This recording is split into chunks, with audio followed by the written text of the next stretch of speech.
All right, guys, let's go see what they're working on today.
So guys, this is a different type of drywall. It's used in wet areas.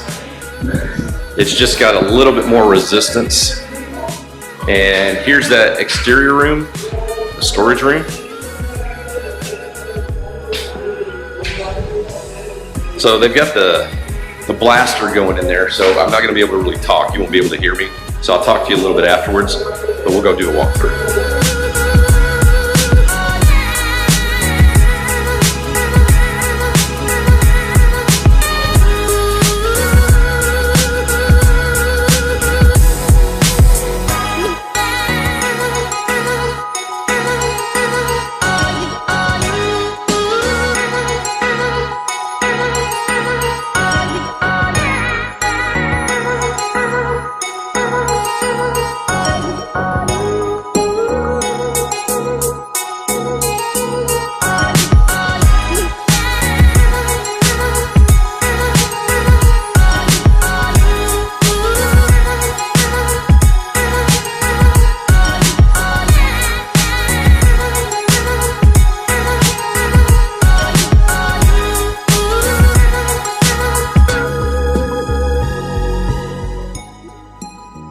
All right, so I found a quiet spot.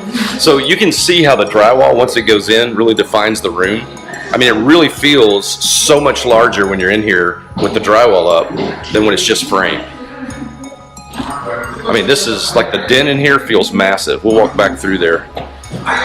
And again, we're in a wet area, so you've got a different composite material on the external.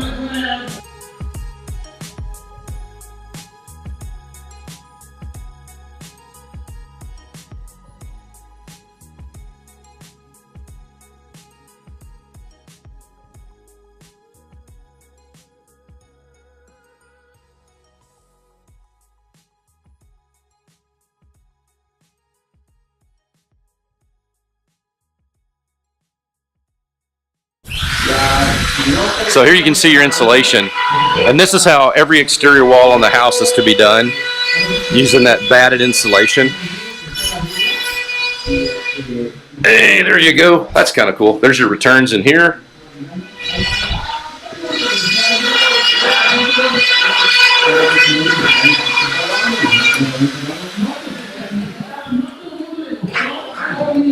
And so what we're looking for, the majority, is the screws and not the nails. So most of the drywall, you know, you want it done with either a combination of screws and nails or mainly screws. Non-load bearing, non-stress bearing drywall can be done with nails.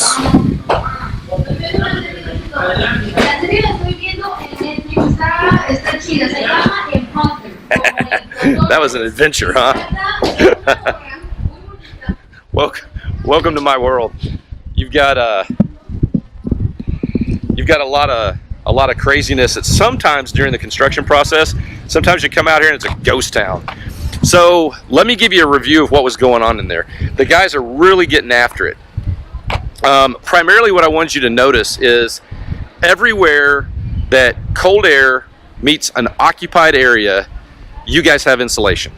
And it's thick. It's between the studs and the drywall, between the studs and sandwiched between the exterior cladding, it says RY line, and the interior drywall. That's just that thick, batted insulation. Sometimes it's pink, sometimes it's gray.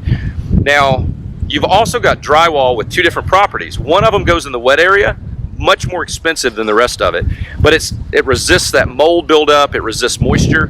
The other drywall is the primary drywall, and that's what you're seeing used in all the areas the guys are working in, up on the ceilings and all that stuff. Now, the guys that were on the stilts, their job is to put the drywall up high. They have actually scaffolding they use to do the ceilings, especially those cathedral ceilings. You can see all the insulation up in that den. You can see how that's going to just keep the temperatures in there just nicely controlled for you. That insulation is so important.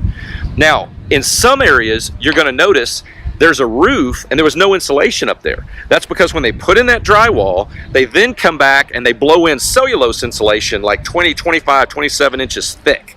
So there's going to be insulation there. It's just not stuck up in the ceiling. All right, next, the material, the adhesion materials they use to hold the drywall to the studs, and that's what they're doing, is they're attaching the drywall to the studs. You're going to have 16-penny drywall nails, and I think they're 16-penny. You construction guys watching this can correct me. Or they're going to have drywall screws. So you'll either see it nailed, or nailed and screwed, or screwed. And screws are 10 times better, but they take a lot longer to do and they're more expensive. But the screws, those channelings on the screws, they can't ever back out, and nails can work their way out, and you'll see what we call nail pops. And that's when you see the head of the nail working its way out over the years into the drywall. So what they're doing is a combination of screws and nails, which is a great kind of middle of the road approach, but it lasts so much better than all nails. So they're doing a really good job. They're probably going to be done in another day and a half. As you can see, we've got your sand. So they're ready to actually do the masonry work, the brick and the stone. All of it's been dropped. We got your brick, we got your stone, we got your sand, we got the mortar bags in there. So they're ready to go do that just as soon as they've got their guys scheduled. Overall, the house is really looking great. I think you're able to see a little definition now. When we walked through there before, it was just framed, and it didn't even have the batted insulation, and so you can just see through the whole house. And it's an optical illusion. It makes you think the house is so much smaller. A lot of my clients, when it's just the concrete, think they've screwed up and built too small a house. When it's framed, they're like, it's starting to look a little better. Yeah, okay, maybe it's not so bad.